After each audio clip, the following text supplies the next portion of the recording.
Well, I'm happy to be here speaking, and I'm happy to be here speaking with Ben also because this is last year home before he goes off to Air Force Academy or wherever he decides to go. So I'm really happy to be here right now. And tonight I'm going to be talking about expectations because our expectations always dictate our experience. And what I mean by that is if we go to school and we're expecting to be in a bad mood all day, we expect to have a really bad day, then we're going to have a really bad day at school. And if we have a game or a match or something and we go expecting to lose and our team's expecting to lose, then we're going to lose. And most importantly is if we go to church, expecting to just fall asleep and not pay attention, we're not going to learn anything. And my question is, what were you expecting when you came here tonight? So I'm going to be reading about the woman who was bleeding, but when she touched Jesus, she was instantly healed. It's not me, is it? All right. Then a woman who had suffered for 12 years from a hemorrhage heard about Jesus and came in the throng behind him. This woman had suffered a great deal at the hands of doctors, yet none of them could cure her. She had spent all she had and still was no better. In fact, she was worse. She had touched the hem of Jesus' robe because she told herself, if only I could touch his clothes, I'll be healed. Instantly, the bleeding stopped. She could feel that she had been cured.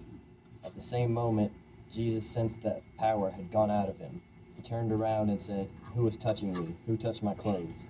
Everyone denied it. Peter and the disciples said, "Master, you see this huge crowd around you. How can you ask, 'Who touched me?'" "I know someone touched me," Jesus answered. "I felt power leaving me." He looked at the crowd to see who had done it. When the woman realized what had happened to her and saw that she couldn't hide, she came to Jesus, frightened and trembling. She fell before him and told him the truth. She explained why she had touched him and how she was instantly healed. Jesus said to her, "Take heart, daughter, your faith has saved you. Go in peace and be free from this affliction." So this woman had so much faith that the instant she touched the very edge of Jesus' clothes, that she was healed. Now I'm going to focus on the part where the disciples said, "Jesus, everyone is touching you right now." Because the crowd was so huge that they were almost crushed. There's so many people everywhere. But he still knows that that one person touched him. That one person was changed. But out of all those people who were touching him and pressing on him, why was that one person the only one that was changed?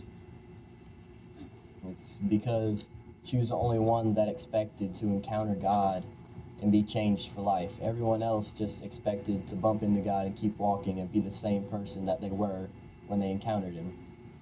So the main point I want to make is just don't expect this to be an average church service, because we have some really great speakers, and just expect to really change that, expect to encounter God, and just have an open heart, and yeah, that's it. Thank you for your time.